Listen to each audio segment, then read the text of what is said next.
Olá, minha amiga, meu amigo, uma edição extra, porque já imaginou, você acorda no primeiro sábado do ano, no terceiro dia do ano, com uma surpresa. Maduro foi capturado. Já imaginou? Pois Maduro foi capturado. Na madrugada, início da madrugada, uma operação rápida, cirúrgica, pontual. Até agora não há notícias de danos colaterais, ou seja, vítimas não militares. Houve bombardeio, aeronaves voando baixo sobre Caracas, alvos específicos, Força Aérea venezuelana, dizem que pegou o monumento a Hugo Chávez e levaram Cília, a esposa, a mulher de Maduro, e Maduro para prestar contas à justiça americana. Ele já era procurado pela justiça americana. Bom, a gente tem que considerar que ele estava muito bem armado. Os MiG e os Sukhoi russos estavam inoperantes. Submarinos russos que ele comprou. Fuzis, tinha 500 mil fuzis a última compra. Nenhum deles atirou.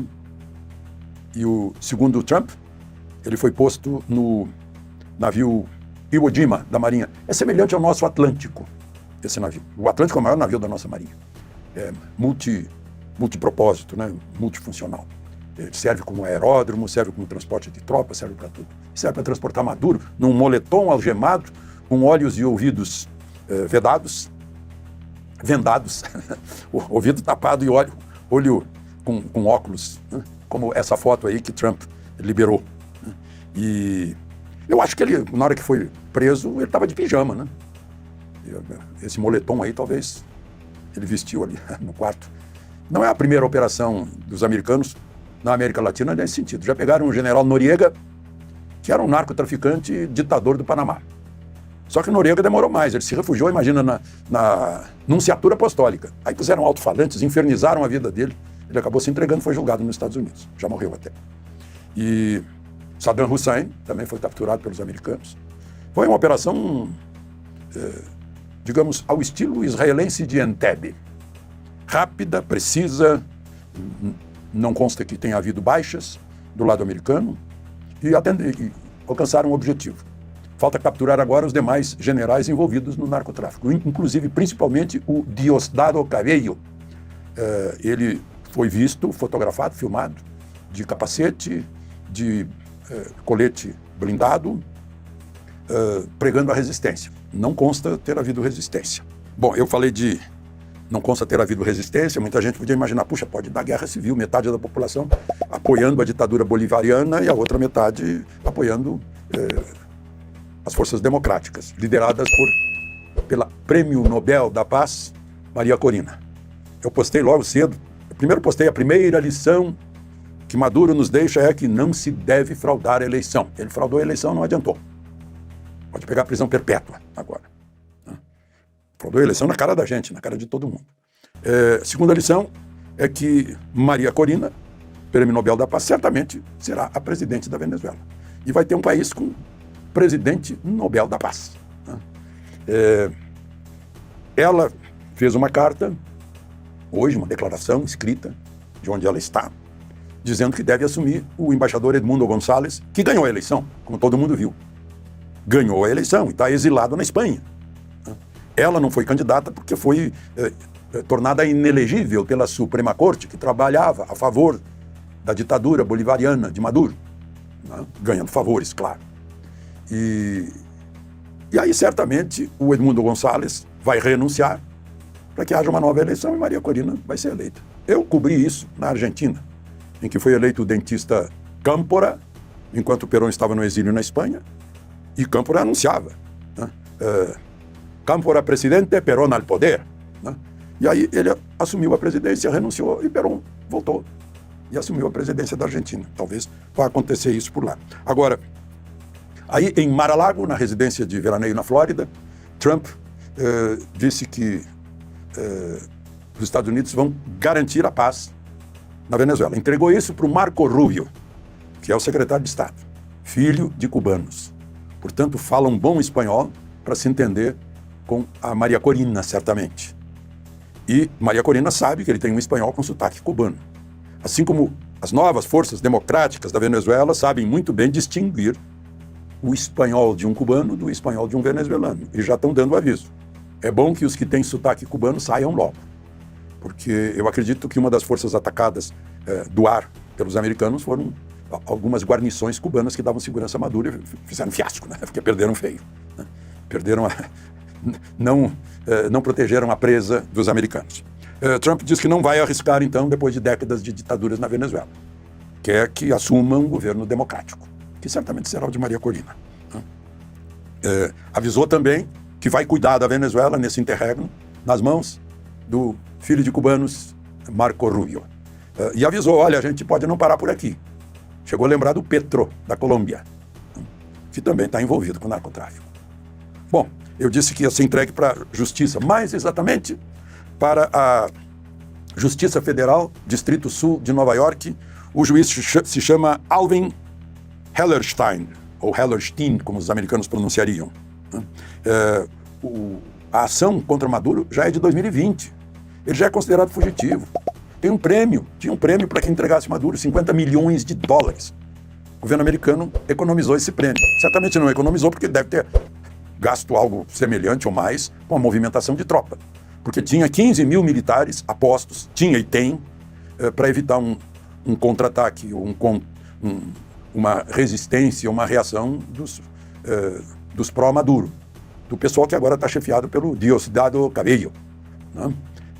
Então, as Forças Armadas estão lá. Não pagaram o reward, a recompensa, né? Mas estão apostos ainda até que a situação se mostre segura e que haja uma solução política para a ausência do ditador Maduro, que não era presidente legítimo porque não foi eleito. O eleito é o Edmundo González, né? Que está na Espanha, certamente já está tratando da volta dele. Bom, eu falei da justiça, né? Ele tem ligações, né? Ou é o chefe do Cartel de los Soles, mas tem também o Tren de Aragua, que é uma espécie assim de PCC nosso, de Comando Vermelho nosso, né? Que tem chefes lá em cima. Né? E talvez pegue, como eu disse, a prisão perpétua. Né? Aí, assim como fez o general Hugo Carvajal, El Pollo, que era chefe da inteligência, Serviço de Informações da Venezuela, que deve ter contado muita coisa para abrandar sua pena, quem sabe Maduro, né? Passado o período da basófia, né? Vocês viram que ele disse? Que venha, seu covarde, eu estou aqui te esperando em Miraflores. E o covarde veio e levou ele, certamente de pijama, ofereceu um moletom para preservar a dignidade. Achar um moletom daquele tamanho, né? Bom, nos Estados Unidos é fácil, 1,90 m. Né? Bom, com isso acaba a República Bolivariana, que tomou conta deste século XXI na Venezuela. Começou com Chávez, em 1999. E Chávez inventou a Unasul, unindo os países anti-americanos da América Latina, botou o Unasul no Mercosul, o Chávez. Tal de ALBA, a América Latina Bolivariana, o Foro de São Paulo, com Lula. Aliás, Lula acompanhou Chávez em tudo isso. Bush chegou a pedir para Lula segurar Chávez. E certamente o Trump chegou a pedir para Lula para interferir e fazer Maduro desistir. Não conseguiu. Não conseguiu, tanto que ele calou-se na eleição fraudada, que todo mundo viu. Estava já com 80% da contagem e Edmundo lá em cima.